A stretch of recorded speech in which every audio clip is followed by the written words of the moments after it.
우리를 위해 중보하신 예수 그리스도의 다함 없으신 사랑과 은혜가 화곡중앙교회 모든 성도님들께 가득하시기를 빕니다. 또 이 밤 아브라함이 롯을 위해 중보했듯이 저와 여러분 모두가 서로 서로를 위해서 하나님 앞에 진실한 기도드리는 이 수요일 밤 되기를 소망합니다. 어떤 분이 아는 사람과 여럿이 함께 중국에 여행을 다녀온 이야기를 저에게 들려주신 적이 있습니다. 뭐 요즘 같은 때 해외여행 간다 그러면 참 부러우면서도 또 걱정스러운 일일 텐데 다행히 코로나 전에 다녀온 이야기였습니다. 아무튼 이분이 주로 북경을 여행하셨는데 지인들과 그 유명하다는 만리장성에도 가보고 또 왕징 시내와 왕푸징 야시장 또 경산공원과 이화원 등등 주변 명소를 다니셨답니다. 그리고 이제 마지막 코스로 가장 유명하다는 그리고 꼭 가봐야 한다는 천안문과 자금성에 들리셨답니다. 여러분도 다 아시다시피 자금성은 중국 황제가 살았던 성이지요. 뭐 세계에서 가장 큰 고대 건축물이다. 또 세계에서 가장 큰 궁전이다. 이런 별명이 붙여져 있습니다. 그 크기가 어느 정도이냐 하면 천안문에서 자금성까지, 그러니까 입구에 해당하는 그 천안문에서 좌우 돌아보지 않고 그대로 직진으로 일직선으로 자금성까지 걸어가는 데만 한두 시간이 걸릴 만큼이라고 알려져 있습니다. 어쨌든 이분이 지인들하고 꽤 오랜 시간을 들여서 천안문하고 자금성 구경을 하셨답니다. 그리고 이제 구경을 다 마치신 뒤에 숙소로 돌아가는 중이었는데 함께 간 지인 중 한 분이 갑자기 이런 이야기를 하셨답니다. 중국의 황제는 아내가 3천 명이나 있었대. 그러니까 옆에 있던 또 다른 분이 맞장구를 치면서 이렇게 이야기를 했답니다. 야, 되게 좋았겠다. 야, 되게 행복했겠다. 아내가 3천 명이라니 얼마나 좋았을까? 그렇게 이제 시덥지 않은 얘기로 웃으면서 숙소에 돌아왔는데 그런데 이 장난처럼 오간 얘기가 왠지 이상하게 자꾸만 머릿속을 맴돌더라는 겁니다. 중국 황제는 정말 행복했을까? 정말 좋았을까? 어땠을까? 저땠을까? 막 이런저런 생각이 꼬리에 꼬리를 물었다고 합니다. 그리고 그 생각 끝에 이분이 결론을 내리셨답니다. 그 결론은 이것입니다. 중국 황제는 얼마나 외로웠을까? 중국 황제는 외로웠겠다는 생각이 갑자기 들었답니다. 왜냐하면 여러분 본래 귀한 것, 정말 귀중하고 소중한 것은 하나이지 않습니까? 귀한 것은 단 하나이죠. 귀하다의 반대말은 천하다이고 천하다의 같은 말은 흔하다일 겁니다. 사랑은 하나이고 또 귀한 것입니다. 그렇기 때문에 사랑하는 여자를 3천이나 두면 마치 그 사랑이 3,000개로 불어날 것만 같지만 실제로는 3,000분의 1로 쪼개어진다는 말인 것이죠. 그러니까 아내가 하나면 온전한 사랑 하나를 얻는 것이 되는 것이고 아내가 둘이면 그 사랑이 2분의 1로 아내가 10이면 그 사랑이 10분의 1로 100이면 100분의 1로 그러니까 중국 황제의 사랑, 중국 황제의 아내는 3천분의 1이라는 말이 된다는 뜻입니다. 어떻게 보면 중국 황제는 아내가 없는 사람이라고 봐도 무방할 겁니다. 여자는 많았을지 몰라도 아내는 단 하나도 없는 사람, 사랑할 줄도 모르고 사랑받지도 못했던 사람, 아주 외로웠던 사람, 그런 사람이 바로 중국 황제가 아니었겠는가. 그래서 이런 경험을 가지고 이분이 자녀들에게 편지를 썼답니다. 얘들아, 아빠는 중국 황제보다도 더 행복한 사람이야. 아빠는 단 한 여자만 사랑하거든. 니들도 이 다음에 한 여자만 평생 사랑하며 사는 사람이 되거라. 이것은 어쩌면 남녀 사이의 사랑에 관한 이야기일 뿐만 아니라 어쩌면 우리의 신앙의 이야기일 수도 있겠다라는 생각이 들었습니다. 나 외에 다른 신을 두지 말라 하셨던 그 하나님의 말씀을 토바 볼 때 나와 하나님 사이 사랑의 관계는 정말로 진실한가? 그 관계는 정말로 유일한가? 그리고 그것이 그 하나님과의 사랑의 관계가 내 삶의 모습과 방식에서 어떻게 드러나고 있는가를 다시 한번 생각해 보면 좋겠다 싶은 생각이 들었습니다. 바라기는 나 자신이 하나님 이외에 신뢰하고 또 믿었고 또 사랑했고 욕망했던 바들이 있다면 이 밤 하나님의 말씀 앞에 그 모든 것들이 다 물러가고 그 모든 것들이 다 끊어질 수 있기를 진심으로 소망하고 바랍니다. 우리를 진실로 사랑하시는 그 하나님 앞에 믿음과 소망 그리고 사랑의 고백드리는 이 수요일 밤 수요 기도회가 될 수 있기를 진심으로 소망합니다. 오늘 설교의 본문은 신약성경 마가복음 10장 46절부터 52절까지이고 설교 제목은 호명, 그 이름을 부를 때입니다. 여러분, 호명이라고 하는 것은 설교 제목에 그대로 나와 있기는 합니다만 이름을 부른다라는 뜻입니다. 사람들은 흔히 누군가를 부를 때 이름을 부릅니다. 그렇죠? 그런데 종종 우리가 간과하고 넘어가는 것은 이 각각의 이름에는 저마다의 뜻이 담겨 있다는 사실입니다. 우리 화곡조항교회에는 저를 포함해 세 분의 전도사님이 계시고 또 담임 목사님과 원로 목사님이 계시죠. 그래서 제가 각각의 이름의 뜻을 좀 여쭈어 보았습니다. 아쉽게도 원로 목사님께는 아직 여쭤보진 못했는데 나머지 분들께 이름의 뜻이 어떻게 되시는지 제가 좀 여쭤보았습니다. 담임 목사님의 이름은 성김자의 남역남, 형통할 형, 그래서 남쪽에서 형통하다 이런 뜻이 이름에 있는데 그래서 목사님께서 한때는 저기 남쪽 필리핀으로 선교를 가야 하나 이런 생각을 하실 정도였다고 합니다. 그런데 지금은 서울의 가장 서쪽인 이 강서구 화곡동에 계시다는 그런 비하인드가 있죠. 그리고 강성대 전도사님은 이룰성자의 큰대, 그러니까 크게 이루다, 이것이 강성대 전도사님의 이름의 뜻이라고 하는데요. 우리 강성대 전도사님, 큰 몸을 이루셨네요.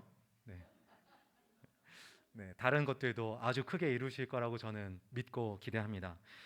그리고 임세현 전도사님, 세상새, 그리고 예쁠 연, 그래서 세상에서 가장 예쁜 사람이라는 그 뜻이 그 이름에 담겨 있다고 합니다. 넘어가겠습니다. 그리고 제 이름은 제가 태어나던 때에 저보다 7살 위의 누나, 7살짜리 누나가 제 이름을 지어줬는데 돼지처럼 잘 먹고 잘 살아라.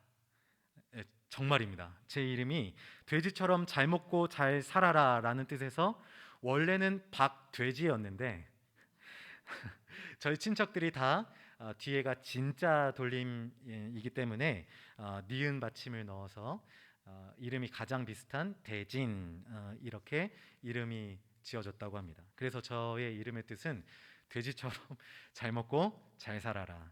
제가 잘 먹고 잘 살 수 있을지 성도님들께서 지켜봐 주시면 좋겠습니다.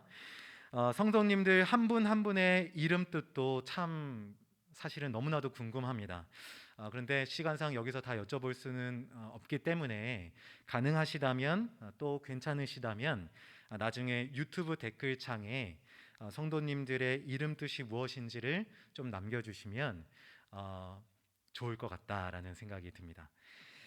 자, 이처럼 사실 이름을 부른다는 것은 그저 단순히 내가 지목한 저 대상, 내가 지목한 저 상대방을 어떠한 용무와 용건 때문에 불러 세운다기보다는 보다 더 넓고 보다 더 본질적인 의미에서 보자면 그 한 사람의 일생을, 그리고 그 사람의 이름 안에 담겨져 있는 그 뜻을, 조금 더 철학적으로 말할 수 있다면 그 존재 자체를 부른다는 말이 될 겁니다. 예를 들면 이렇습니다. 저희 어머니 성함은 김선자인데요. 그렇지만 저희 어머니가 주로 불리는 이름은 이렇습니다. 아주머니, 그리고 아줌마, 요즘은 가끔 속상해 하시지만 할머니, 대진이 엄마, 김집사, 땡땡꽃집 사장님, 누구누구 아내로 불리시는 게 99.9999999%이십니다. 그러나 저희 어머니가 김선자로 불리는 바로 그 순간, 내가 아줌마도 아니고 할머니도 아니고 꽃집 사장도 아니고 누구누구의 엄마도 아니고 무엇도 아니라 나는 김선자이지. 하나님의 착한 딸, 하나님의 착한 자녀, 선자, 김선자이지. 그게 나라는 존재이지 하고 그 호명이라는 행위를 통해서 나의 존재가 무엇이었는가를 다시금 의식하게 된다는 겁니다. 정리하자면 사람은 호명을 통해서 그 존재가 다시금 드러난다 라고 말할 수 있을 것 같습니다. 왜 이런 말씀을 드렸는가 하면 성경 속에서 하나님이 바로 이러한 의도와 의미로서 사람들의 이름을 부르고 계시기 때문입니다. 구약성경 출애굽기 3장에 보면 하나님이 떨기나무 불꽃 안에서 모세를 부르시는 장면이 있죠. 그런데 여러분 다 아시겠지만 이때의 모세의 상황, 이때의 모세를 한번 머릿속에 좀 그려보시면 좋을 것 같습니다.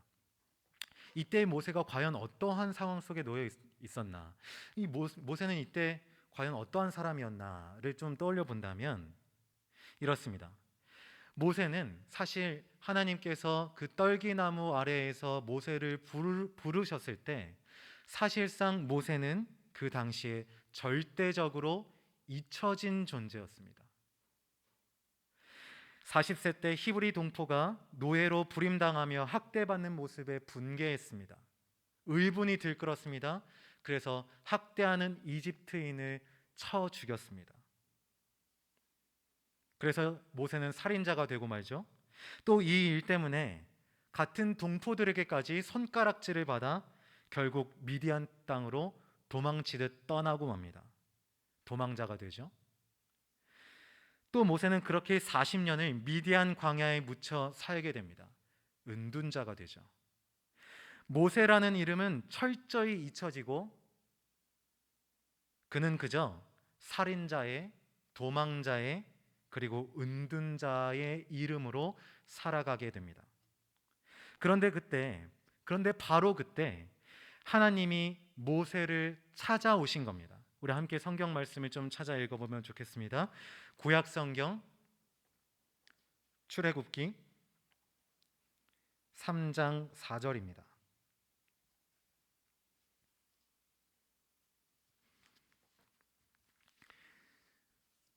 구약 성경 출애굽기 3장 4절입니다.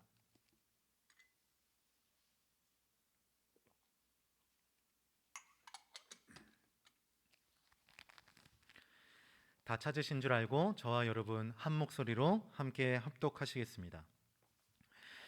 여호와께서 그가 보려고 돌이켜 오는 것을 보신지라. 하나님이 떨기나무 가운데서 그를 불러 이르시되 모세야 모세야 하시매 그가 이르되 내가 여기 있나이다. 아멘. 하나님은 그를 도망자, 살인자가 아니라 바로 모세라고 부르십니다. 여러분, 모세가 어떤 이름이죠? 모세라는 이름이 붙여지기까지 어떤 일들이 있었죠?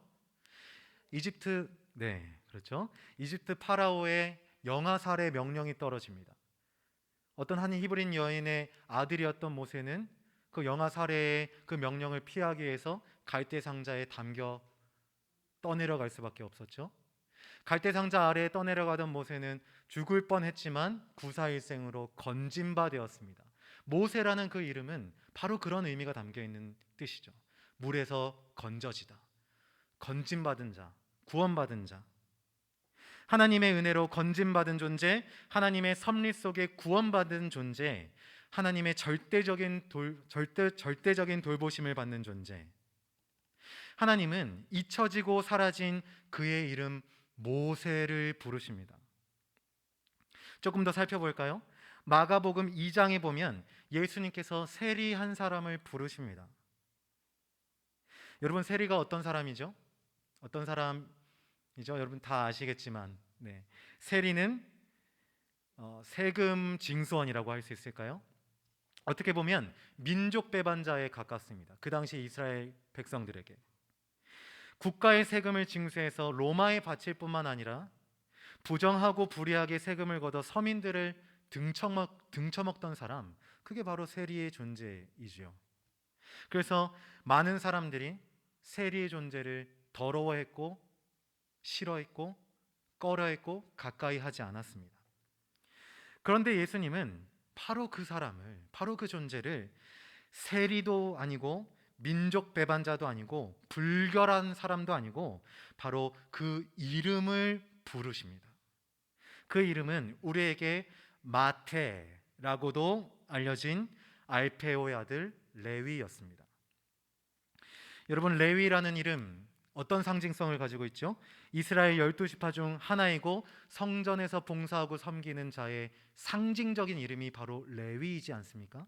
예수님은 그 상징적인 이름을 잊지 않으시고 그를 세리가 아니라 레위, 나를 따르라, 와서 나를 따르라 라고 부르신다는 거죠. 성경에 보면 곳곳에서 바로 이렇게 하나님 그리고 예수님께서 사람들의 이름을 부르시는 장면들이 있습니다. 자, 정리하자면 하나님은 누군가의 그 이름을 부르시는 행위를 통해, 다시 말해 호명이라는 그 행위를 통해서 원래 그 존재가 누구였는지를 다시금 드러내 주시고 계시다라는 것입니다. 저는 이 이름을 부르시는 하나님, 그 존재를 호명하시는 하나님께서 오늘 이 밤 저와 여러분의 이름을 부르고 계시다고 믿습니다. 같이 한번 고백하면 좋겠습니다. 함께 따라해 주실까요? 하나님은 나를 부르십니다. 하나님은 내 이름을 부르십니다. 이번에는 서로를 바라보며 함께 축복하는 마음으로 함께 했으면 좋겠는데요. 하나님은 당신을 부르십니다. 하나님은 당신의 이름을 부르십니다. 아멘. 자, 이제 바로 이러한 맥락과 흐름 속에서 오늘 성경 본문 마가복음 10장 46절로 52절까지를 우리 함께 다시 한번 읽어보면 좋을 것 같습니다. 다시 본문으로 돌아와서 다시 한번 말씀을 천천히 읽어보면 좋을 것 같은데요. 마가복음 10장 46절로 52절까지의 말씀, 이번에는 성도님들께서 46절의 말씀을 먼저 읽어주시면 좋겠습니다. 함께 읽겠습니다. 시작.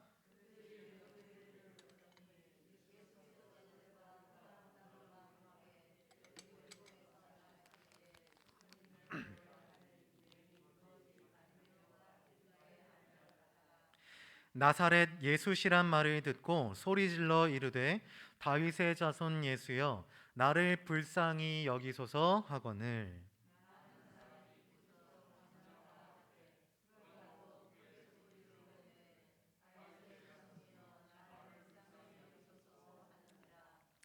예수께서 머물러 서서 그를 부르라 하시니 그들이 그 맹인을 부르며 이르되 안심하고 일어나라 그가 너를 부르신다 하매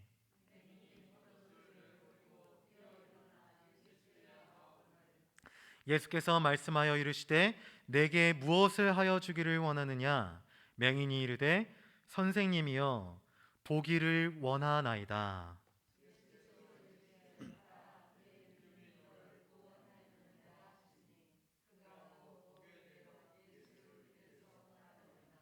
아멘. 말씀 속 상황을 살펴보니까 몇 가지 눈에 띄는 대목들이 좀 있죠. 좀 하나씩 살펴보면 좋겠습니다. 5가지 포인트가 있다고 저는 생각하는데 첫 번째로 우선 예수님은 어디론가 길을 나서고 계시는 상황이었습니다. 어디론가 목적지는 있는데 그 가는 길에 어떤 경로상 여리고라는 곳을 들르셨다라는 것을 우리가 확인할 수 있습니다. 사실 예수님께서 최종적으로 가시고자 하셨던 목적지는 예루살렘이었습니다. 예루살렘으로 가는 길에 잠시 이 여리고를 들렀고 그 들른 이곳에서 바로 이러한 상황이 펼쳐진 것이죠. 마가복음의 이야기 전체 구조와 어떤 드라마상 마가복음 11장 이후서부터는 예수님께서 누군가를 치유하시는 장면도 등장하지 않고 어떠한 일반 민중들을 만나시는 장면도 보기가 어렵습니다. 그러니까 여리고에 등장한 이 사람이 예수님께서 만나신 마지막 민중임과 동시에 마지막 치유의 대상이었다는 것을 우리가 좀 확인할 필요가 있습니다. 다음 두 번째 포인트는 바로 예수님께서 만나셨던 그 사람, 오늘의 주인공 바디메오입니다. 이 바디메오는 앞을 못 보는 맹인이자 가진 게 없는 거린이었습니다. 사람들은 그의 이름 바디메오보다는 거지라고 늘 불렀고 또 장애인이라고 불렀을 겁니다. 그러나 그에게는 엄연히 이름이 있었습니다. 그렇죠? 그 이름이 바로 바디메오. 바디메오는 자신의 이름을 그 누군가 불러주기 전까지는 이 세상에서 이름 없는 존재로 살았을 가능성이 큽니다. 그러던 중에 예수님께서 이 여리고를 지나가신다는 소리를 듣습니다. 그는 단번에 직감했습니다. 나를 구원해 줄 분은 이분이시다. 나를 구원해 주실 분은 저 나사렛 예수 다윗의 자손 저분밖에 없다. 그 생각에 바디메오는 예수님의 이름을 목청껏 불렀습니다. 세 번째 포인트입니다. 세 번째 포인트는 주변 사람들의 반응입니다. 바디메오가 예수님을 부르자 주변 사람들이 어떠한 행동을 취하고 있을까요? 그렇죠. 꾸짖어 잠잠하라. 쉽게 말해서 너 조용히 해. 너 왜 이렇게 소리가 높아? 조용히 해. 라는 거죠. 바디메오가 예수님을 부르자 주변 사람들은 아주 단번에 바디메오의 호명 행위를 무질러 버립니다. 예수님을 부르는 그 호명 행위를 무질러 버립니다. 가차없이 예수님과 바디메오 사이를 차단시켜 버립니다. 저는 이 대목에서 우리가 살고 있는 현대 사회의 차가운 단면이 겹쳐 보이기도 했습니다. 어쨌든 그런데 제가 가지는 관심은 도대체 왜 이 사람들이 이렇게 매정하게 굴었을까? 바디메오에게 왜 이렇게 매정하게 굴었을까? 분명히 예수님께서 많은 사람들을 만나시면서 덧없이 사람들을 만나고 그 사람들과 함께하고 이런 장면들을 많이 보았을 텐데 왜 바디메오에게 유독 이렇게 매몰차게 굴었을까? 이것을 좀 함께 상상해 보았으면 좋겠다 싶습니다. 제 생각은 그렇습니다. 저의 생각은 그렇습니다.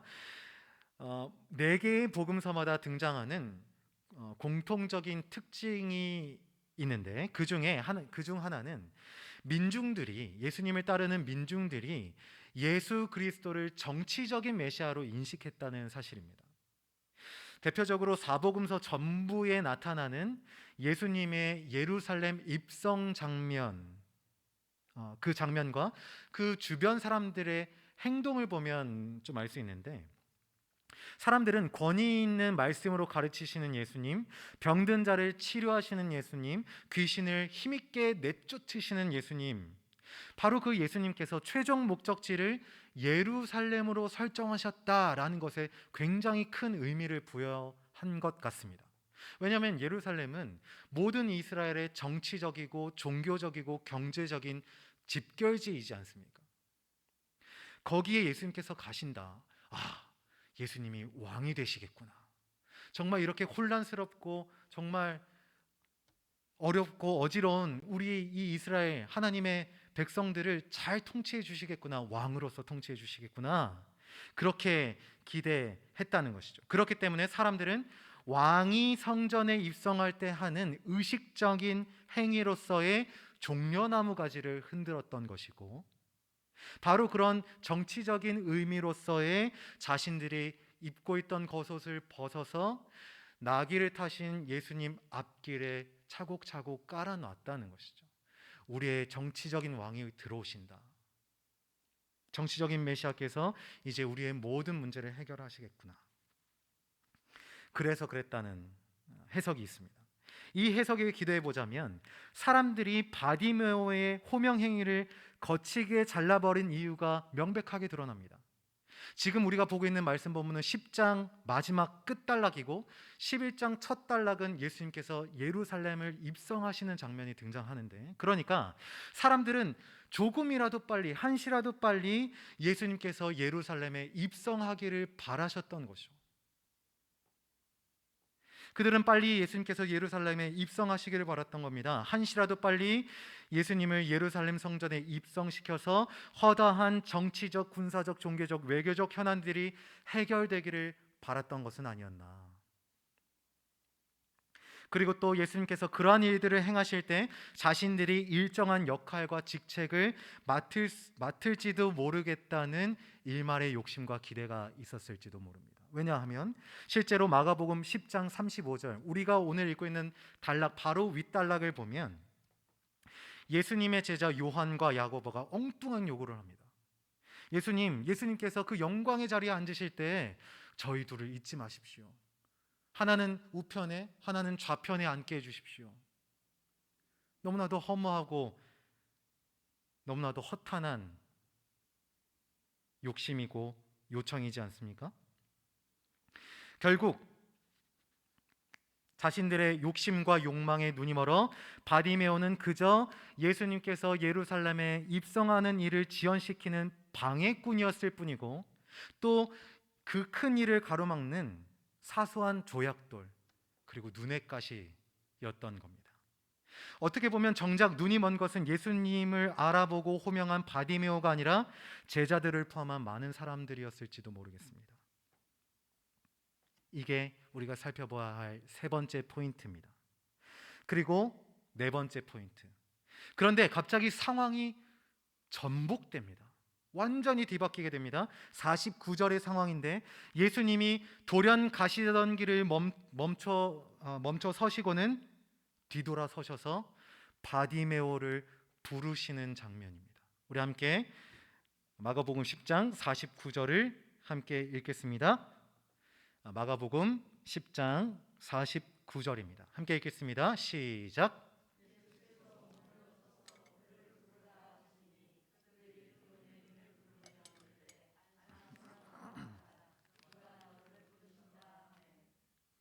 사람들은 바디메오의 애타는 목소리를 소음으로 여겼고 시끄러워했고 바디메오의 존재 자체를 무시하고 내동댕이 쳤지만, 예수님께서는 그 음성을 들으셨고 아무도 불러주지 않던 그 이름 바디메오를 호명하신 겁니다. 사람들에게 잊혀진 존재, 사람들에게 버림받은 존재, 사람들이 무시하는 존재, 사람들에게 더 이상 의미가 없는 존재였던 그 바디메오를 예수님은 그 이름을 호명하심으로 당신 앞에 불러 세우셨다는 겁니다. 이 대목에서 우리가 다시 되새기게 되는 것은 하나님은, 그리고 예수님은 99의 차든 양보다 잃은 양 한 마리를 더욱더 주목하시는 분이시라는 겁니다. 한 사람의 가치를 소홀히 여기지 않으시는 분이라는 겁니다. 예수님은 바디메오의 진실한 중보자로서 그를 부르셨고, 그를 만나셨고, 그를 치료하셨고, 그를 구원하셨습니다. 우리가 믿는 주님께서 이러한 분이심을 기억하고 또 신뢰하며 살아가는 저와 여러분 되기를 진심으로 소망합니다. 마지막 포인트입니다. 결론에 해당하기도 하는데요. 우리가 마지막으로 눈여겨봐야 하는 대목은 바로 예수님께서 바디메오를 부르신 그 방식, 다시 말해서 바디메오를 호명하신 그 형식에 있습니다. 우리 방금 읽은 49절에서 보여주는 대로 예수님은 그를 부르라 라고 말씀하십니다. 그렇죠? 예수님께서 직접 바디메오의 이름을 사실은 부르지 않으셨습니다. 사람들에게 시켜서 그를 불러라 라고 이야기했다는 것이죠. 이 예수님의 호명의 형식을 우리가 눈여겨볼 필요가 있습니다. 이건 직접 호명하신 형태가 아니라 제자들을 통해 또 사람들을 통해 간접적으로 호명하신 형태이죠. 예수님은 충분히 당신께서 스스로 바디메오를 부르실 수도 있었을 겁니다. 수많은 사람들 앞에서 하나님의 말씀을 가르치고 복음을 외치셨던 분이 목소리가 작으셨겠습니까? 아니면 목이 아프셨겠습니까? 아니면 너무나도 귀찮아서 야, 쟤 좀 불러와라. 쟤 좀 불러와라. 이렇게 하셨겠습니까? 그건 절대 아니라는 거죠. 그럼 대체 왜 그러셨던 걸까? 왜 그러셨을까? 저는 이건 역시 예수님의 깊은 뜻이 담긴 가르침이었다고 믿습니다. 서로가 서로의 그릇된 욕망과 이기적인 마음과 무지함과 무관심함과 나태함 속에 잊고 있었던 서로 사랑하라는 그 가장 큰 계명을 일깨워 주시려고 한 것은 아닐까. 예수님도 분명 직접 하실 수 있으셨지만 제자들에게 너희가 직접 그의 이름을 불러 세우고 나에게 데려와라. 이제 그만 잘못된 생각과 그릇된 시선을 부디 떨어버리고 하나님 안에 한 형제 자매된 너의 형제가 처한 상황을, 너의 형제가 놓여 있는 그 처지를 너가 직접 보아라. 그리고 너가 그의 이름을 불러 주어라. 그리고 너가 그를 나에게 데려오거라. 그것이 하나님의 자녀된 삶이 아니겠니? 그것이 나의 가르침은 아니었니? 그것이 우리가 꿈꿔야 할 하나님의 나라가 아니겠니? 그런 애틋하고 안타까운 가슴으로 하신 말씀이지 않을까. 그를 부르라 하신 그 음성 속에 담긴 의미를 생각해 봅니다. 예수님 당시 여리고의 상황은 오늘도 여전히 이어지고 있다고 저는 생각합니다. 그리고 예수님은 가뭇없이 사라져간 존재들과 그 이름들을 부르고 계시고, 또한 우리에게 너희가 서로의 이름을 불러주라 라고 말씀하고 계시다고 저는 믿습니다. 우리가 호명해야 할 이름들은 참 많습니다. 세상의 욕심과 욕망, 무분별한 개발과 발전 앞에 영문 없이 사라져가는 이름 모를 풀들과 식물들, 하나님께서 친히 창조하시고 이름 붙이신 하늘을 나는 것과 땅을 기는 것, 바다에 속한 동물들, 그리고 우리가 살고 숨쉬는 사회에서 삶의 문제와 신앙의 문제 앞에 신음하고 있는, 끙끙거리고 있는, 어찌할 바 모르고 있는, 어쩌면 바디메오와도 같은 그 수많은 이름들, 마지막으로 예수님께서 친히 세우신 우리 화곡중앙교회 그 안에 서로 연결되고 이어져 예수님의 몸을 이루는 우리의 각 지체들, 하나님은 우리가 그 이름들을 불러주기를 바라고 계실 겁니다. 그리고 하나님은 또한 우리가 하나님 당신의 이름을 부르며 나아가기를 바라실 겁니다. 이 시간 함께 기도했으면 좋겠는데요. 첫 번째 기도 제목을 함께 나누겠습니다.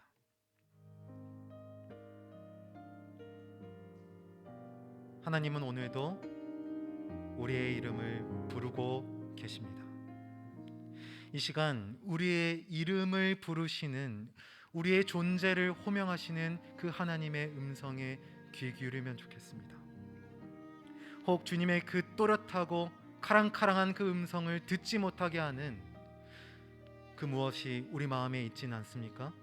하나님의 음성에 가로막혀 있고 단절되어 있는 우리의 눈과 귀와 마음을 하나님 성령으로 열어주십시오.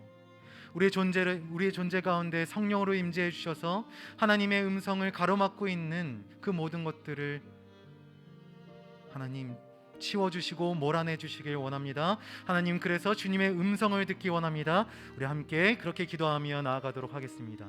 함께 기도하겠습니다. 사랑의 하나님 아버지, 참 감사합니다. 부족하고 연약한 우리 죄악 가운데 가려져 있는 우리들을 잊지 않으시고 우리의 이름을 불러주시는 그 주님의 사랑 앞에 우리가 엎드립니다. 하나님, 그 크신 부르심 앞에 우리가 바로 서길 원합니다. 하나님, 우리의 이름을 부르시는 그 소리를 우리 귀로, 우리 영적인 마음으로 또렷이 듣게 하여 주시옵소서. 하나님, 그 음성에 가로막혀져 있는 무엇이 있습니까?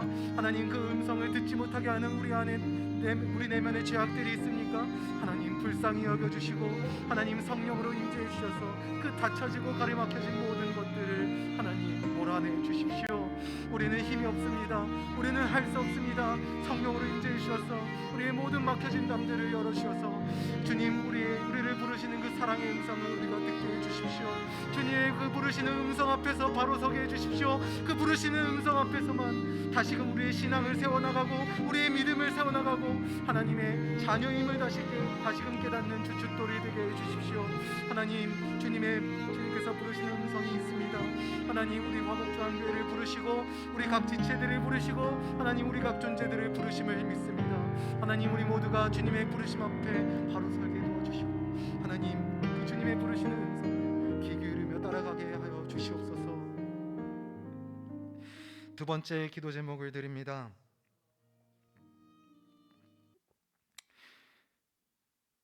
바디메오는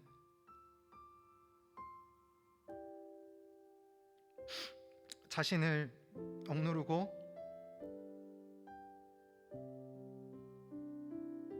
자기를 예수님께로 나아가지 못하게 하는 수많은 문제들이 있었지만, 그러나 믿음 하나로 예수 그리스도를 불렀습니다.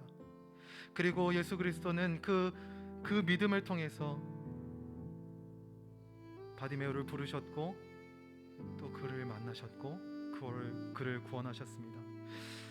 하나님은 우리에게 바라신다고 생각합니다. 모든 상황 속에서 주님의 이름을 부르며 나아가기를 하나님은 바라신다고 생각합니다. 이 시간 우리 한 번 더 기도할 때, 하나님, 모든 삶의 상황 속에서 오직 주님의 이름만 부르며 나아가는 우리 모두 되게 해 주십시오.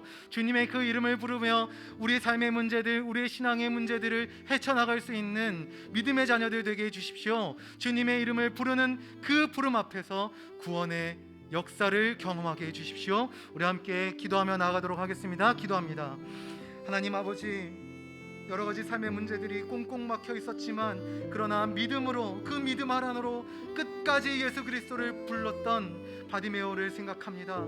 하나님, 우리도 바디메오처럼 예수 그리스도를 그 믿음 하나로 부르며 나아가는 우리 되게 해주시옵소서. 우리 삶의 모든 모든 삶의 상황 속에서 예수 그리스도의 이름을 부르며 나아가는 참다운 주님의 자녀 되게 해주십시오. 하나님, 우리 앞에 삶의 문제들이 놓여 있습니다. 우리 앞에 신앙의 문제들이 놓여 있습니다. 그 문제들이 우리를 때로는 눈물 짓게 하고 때로는 한숨 짓게 하고 우리를 넘어지게 하고 좌절하게 합니다. 하나님으로부터 멀어지게 합니다. 하나님, 그러나 주님의 이름을 부르는 그 믿음을 우리에게 허락해 주십시오. 주님의 이름을 부르게 해 주십시오. 하나님, 주님의 이름을 부르며 그 모든 삶의 문제 속에서, 그 모든 상황 속에서 하나님의 선하신 뜻과 하나님의 부르심과 하나님의 구원의 역사를 바라보는 그 놀라운 역사를 우리가 경험하게 하여 주시옵소서. 하나님, 다시 한번 믿음으로 고백하며 결단하며 나아갑니다. 모든 삶의 상황 속에서 주님의 이름을 부르며 나아가겠습니다. 하나님, 주님의 이름을 부를 때 주님, 우리의 삶 가운데 친히 역사해 주시고 바디메오를 만나셨던 그 예수 그리스도의 그 만남이 우리 삶 속에 이어지게 해 주십시오. 하나님, 바디메오가 눈을 뜨고 예수 그리스도를 따랐던 것처럼 예수 그리스도의 이름을 부르며 나아갈 때 하나님, 우리의 모든 삶의 문제와 신앙의 문제들이 해결되고 예수 그리스도를 다시금 뒤따를 수 있는 그 동력과 주춧돌이 되게 해주십시오. 하나님, 주님의 이름을 부를 수 있는 마지막 기도 제목을 드립니다. 허다한 무리들과 제자들은 처음에 바디메오의 이름을 불러주지 못했습니다. 자신의 욕심과 욕망과 그릇됨과 무지함과 나태함과 죄악됨 때문에 하나님 안에서 한 형제자매인 바디메오의 이름을 불러주지 못했습니다. 그러나 예수님께서 그를 부르라 하셨을 때 그들은 마음의 눈이 열리고 그제서야 바디메오가 보이기 시작하고 그제서야 바디메오의 이름을 불러줄 수 있었습니다. 예수님은 오늘도 우리에게 말씀하신다고 저는 믿습니다. 그를 부르라. 여러분, 한몸 이룬 교회 지체들의 이름을 부르며 중보하며 나아갔으면 좋겠습니다. 우리 화곡주한교회 안에 있는 예수 그리스도의 몸들, 우리에게 연결되어진 그 한 형제자매들, 성도님들의 이름을 부르며 이 시간 기도하겠습니다. 하나님, 이제는 주님의 부르라 하시는 그 명령에 순종하며 그의 이름을 부르며 나아갑니다. 하나님, 그의 이름을 부릅니다. 하나님, 함께 해주십시오. 그 가운데 하나님의 선한 뜻, 선한 역사 일어나게 해주십시오. 우리 함께 화곡주한교회의 성도들, 한 지체들 그 이름을 부르며 함께 중보하겠습니다. 기도하겠습니다. 하나님 아버지, 이 시간 주님의 말씀에 순종하며 그 이름들을 부릅니다. 우리 한몸 이름 화곡주한교회 지체들의 이름을 부릅니다. 때로 우리가 나태했었고, 때로 우리가 무관심했었고, 때로 우리가 너무나도 싫었고, 때로 우리가 너무나도 그 이름을 부르지 못했지만 주님, 이제 그를 부르라 하시는 그 말씀에 순종하며 그의 이름을 부릅니다. 그의 이름을 부르며 중보합니다. 하나님, 화곡주한교회에 속한 그 지체들의 이름을 주님께서 다 아시오니 하나님, 그 이름을 부르며 나아가는 우리의 기도에 응답하여 주시옵소서. 하나님, 그 기도에, 우리의 중보 기도에 하나님 놀라우신 뜻으로 역사하여 주시옵소서. 삶의 문제 앞에, 건강 앞에, 질병 앞에, 경제적인 문제 앞에, 신앙의 고민 앞에 좌절하고 쓰러져 있는 성도들이 있습니다. 하나님, 그들을 기억해 주십시오. 그들을 불쌍히 여겨 주십시오. 그들 가운데 찾아가 주십시오. 아니, 우리의 존재가 그들의 이름을 부를 수 있는 믿음과 용기를 허락해 주십시오. 하나님, 그들의 이름을 부릅니다. 아버지, 그들의 삶 가운데 놀라우신 하나님 뜻 역사하여 주시옵소서. 그들의 문제 앞에서 하나님, 주님의 이름으로, 주님의 그 능력의 이름으로 해결되고 놀라우신 뜻이 이루어지는 그 역사를 바라보게 해주십시오. 하나님, 도와주시기 원합니다. 화곡주한교회 안에 우리 한몸 이룬 지체들이 서로의 이름을 부르며 계속해서 중보하며 기도하는 공동체 될 수 있도록 하나님 역사하여 주시고 우리의 마음을 붙잡아 주시고 우리와 함께하여 주시옵소서.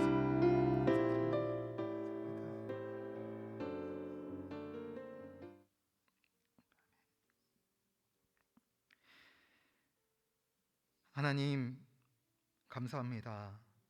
오늘 이 시간을 통해서 우리를 부르시는, 우리를 호명하시는 그 주님을 마음속에 되새깁니다. 하나님, 감사합니다. 우리조차 잊고 있었던 우리 자신의 이름을 하나님 잊지 않고 불러주시니 감사합니다. 주님의 부르시는 그 음성에 귀 기울이게 하시고 그 음성을 따라 사는 우리 모두 되게 하여 주시옵소서. 바디메오와 같은 믿음이 우리 안에 있기를 소원합니다. 하나님, 삶의 모든 문제 속에서, 신앙의 문제 속에서 다른 것 의지하지 아니하고 오직 예수 그리스도의 그 이름을 부르며 나아가는 우리 화곡중앙교회 지체들, 성도님들 다 될 수 있게 도와주시옵소서.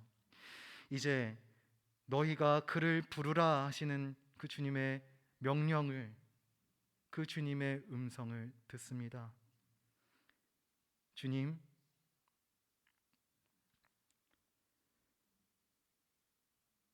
우리가 서로 서로의 이름을 부르는 그 공동체 되게 하여 주시옵소서. 그 이름을 서로 불러주며 중보하는 공동체 되게 해 주십시오.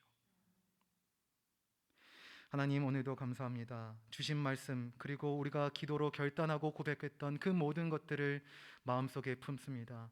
이 고백들, 이 결단들, 그리고 주님의 말씀 잊지 않고 살아가게 하여 주시옵소서. 모든 것 감사드리며 우리의 이름을 부르시는 예수 그리스도의 이름으로 기도드립니다.